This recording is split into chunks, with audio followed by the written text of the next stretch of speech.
Welcome to K-Catalog, your Taglish Korean compilation.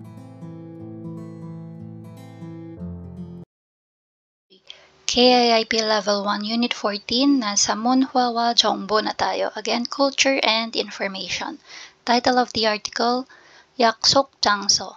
Again, if you can remember sa previous videos natin, yaksok means promise. Okay, it can also be a schedule, or an appointment, or meeting. Okay, so any of this. So dito, yaksok, then jangso. Jangso means place. Okay, so it can be a scheduled place, appointment place, or meeting place. So gamitin natin si meeting place. Okay? Yan. So basahin natin yung buong article. 한국 사람들이 약속 장소는 과거와 많이 달라졌습니다. 예전에는 카페나 지하철역 앞, 극장 앞처럼 사람들이 많은 장소에서 만났습니다. 쉽게 찾을 수 있기 때문입니다. 그러나 요즘에는 휴대전화가 있어서 약속 장소를 미리 정하지 않은 사람도 많습니다. 요즘은 휴대전화로 할 일을 먼저 정합니다. 그리고 그 장소에서 만납니다. 영화를 보면 극장에서 만나요. 도착하면 전화하세요.처럼 말합니다. Yan. So, ano yung sabi dyan? Sa first sentence natin, ang sabi, yung mga Koreans daw, the Koreans meeting place, compared to before, has changed a lot. Okay? Marami na daw pinagbago yung pagsaset ng meeting place ng mga Koreans compared sa dati. So, sabi dito, 예전에는 카페나 지하철역 앞, 극장 앞처럼. So, before, or in the past, cafe, subway, front of the subway station, and then in front of the movie theater or movie house. So, chorom, like, okay, like this place. Itong tatlong to. Katulad daw nitong mga lugar na to, 사람들이 많은 장소에서 만났습니다. Yung mga tao daw, sa maraming tao daw sila, dun sila nagkikita-kita. Okay, kumbaga yung kilala yung lugar na yon. So, puntahan siya ng mga tao. Okay? So, bakit? 쉽게 찾을 수 있기 때문입니다. Because 있기 때문입니다. It's easy to find. Okay? So, since kilala yung lugar na yon at puntahan siya ng tao, yun na yung siniset nila. O, magkita tayo sa, Seoul Subway Station. O, ano pa? Magkita tayo sa, sa CGV, sa Maylote. Ano pa? O, doon tayo magkita sa, yung sikat na cafe, ganyan, kung ano man yung pangalan ng cafe na yon. So, sabi, 그러나 요즘에는 휴대전화가 있어서, ayan. So, however, these days, we have smartphones, okay? So, yun pala yun. Kasi nga, di ba, dati, we don't have smartphones, so, we have to decide where should we meet, di ba? Kasi pag hindi tayo magkikita-kita, okay? But now, meron tayong smartphones, so even though we're still on our way, we can just tell the other person na, I'm going to follow you. So, kung saan man yung lugar na nandun kayo ngayon, so just let me know, 'di ba? So, no need na pumunta dun sa specific na lugar na yon para mag-intayan. 사배 약속 장소를 미리 정하지 않은 사람도 많습니다.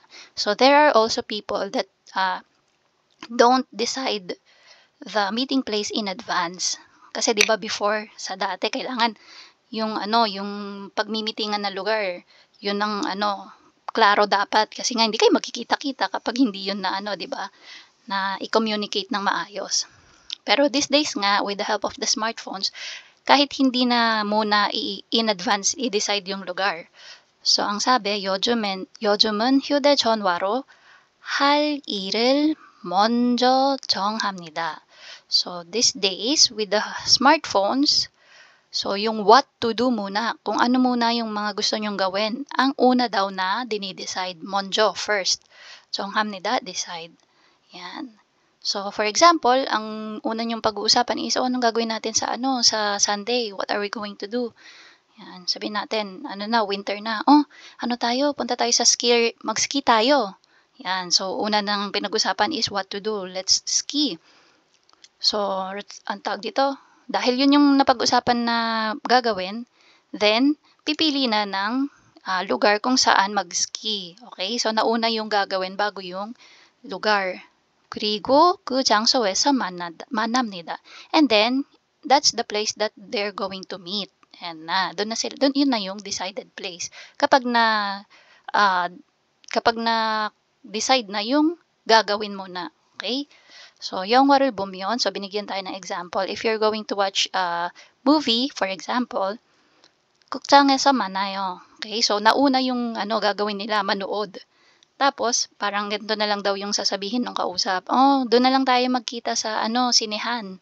Okay? 도착하면 전화하세요. Pag dumating ka, tawagan mo ako. Okay? Call me when you arrived.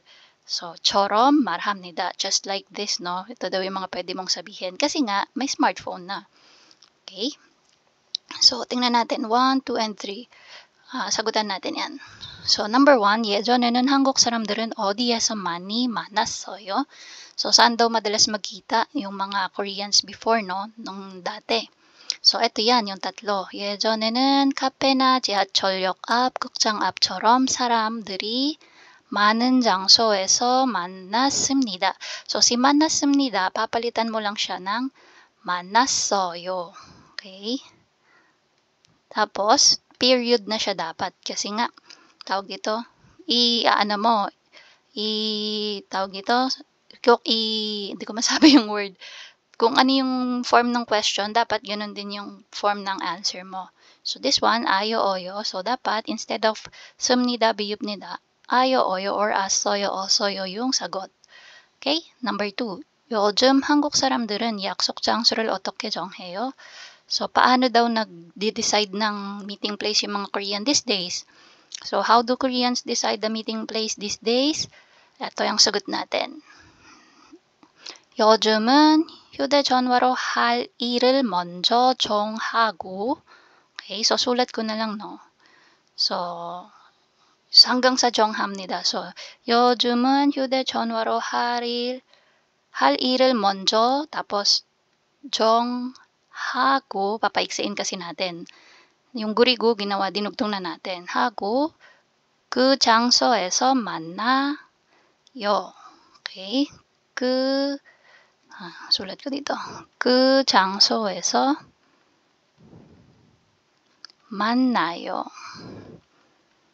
Ayan. So, pwedeng ito yung sagot natin. So, start tayo with this one. 요즘 휴대전화로 할 일을 먼저, tapos 정하고, 그 장소에서 만나요. Okay. So, palitan natin ang kulay para hindi kayo malito. Ayan. 먼저. So, ito yan. Okay, tapos 정하고, and then 그 장소에서 만나요. 그 장소에서 만나요. Okay, number 3, 여러분은 친구를 어디에서 주로 만나요? So, how about you? When you meet your friend, where do you meet? Okay, so ano yung meeting place nyo? Saan? So, dito again, iba-iba yung magiging possible answer. So, that's for Monhwa, 정보, culture, and information. For our pronunciation, 발음. So, let's read number 1. 먹을까요? 먹을까요? 못 만나요. 못 만나요. 못 먹어요. 못 먹어요. So, ano yung pinipinpoint dyan? So, dito, si 먹을까요, ang ginawa, si giyok, ayan, no, kasunod niya si iyeng. So, parang nawala yung value ni iyeng. Kaya naging as is siya yung giyok na punta dun sa taas. Mogul kayo. Kasi pag binasa mo siya per syllable, mogul kayo. So, naging mogul kayo. Diretso. And then dito, so, ulit. Hindi ko na isusulat. Dito na sa number 2. Mon man nayo. So, pag binasa mo siya per syllable, mot man nayo. So, nangyari, si shiyot, kapag ang kasunod niya is si miyem, ang lalabas na sound dapat ay niyen. Okay, so ito yan. Shiyot, kasunod niya is miyem, kaya ang lumabas ay niyen. Okay, so again, mot man nayo, naging mon man nayo. So, same dito. 시옷, 미음. So, ang naging kalabasan ay mon. 니은, mon 먹어요. Tapos si giyok ulit. So, napunta ulit siya dun sa value ni iyeng. So, instead of 먹어요, naging 먹어요. Okay, so try natin. Number 1 dito sa conversation. 뭘 먹을까요? 비빔밥을 먹어요. 몇 시에 만날까요? 미안해요. 오늘은 못 만나요. Okay, ito yun, no? Tapos asan pa? Next. 삼겹살을 먹을까요? 전 돼지고기를 못 먹어요. Yan. So that's for pronunciation. Now for our vocabulary review for Unit 14, we have 모임. Again, 모임 is gathering. Yung pagkikita-kita. 직장 모임. So again, pagkikita-kita ng mga katrabaho or office mates. Yan. So, 약속하다. 약속하다 means to promise or to make a schedule or to make an appointment. Okay? Pag kayo ay magkikita-kita, then you're going to do a 약속. Yan. So, 약속을 지키다. So, 약속을 지키다 means to keep the promise. Kailangan kung ano yung napag-usapan nyo, tutupad ka doon. 약속 시간을 정하다. 시간, time. So, when? When will be the gathering? So, pwede dyan yung day, pwede din na may time. So, pwedeng pareho, pwedeng isa sa mga yan. Next, 약속 장소를 정하다. So, 장소, place. So, decide for the meeting place. Again, 정하다, to decide. Okay? 약속 장소를 바꾸다. To change the meeting place. 약속 시간에 늦다. To be late. Okay? Sa oras ng pagkikita. So, late ka doon. Next, 일이 많다. So, lots of work. 야근을 하다, overtime. 회식이 있다, there's a meeting with the coworkers or yung pagkain nyo sa labas after ng working hours. Okay? So, 몸이 아프다, sick. Okay, your body is not feeling well. 가족 모임이 있다, family gathering. So, there's a family gathering. 시험이 있다, there's an exam or there's a test. 갑자기 일이 생기다, suddenly, something happened or a schedule. Okay? Parang bigla kang nagkaroon ng lakad. Okay? Nang hindi sinasadya, biglaan, 갑자기, suddenly. And then, 회식을 하다. Again, 회식 is yung gathering of your coworkers outside the working hours. So, pwede kayong kain sa labas or inom kayo dyan. So, ayan, 회식. 답장하다, reply. 새 means new.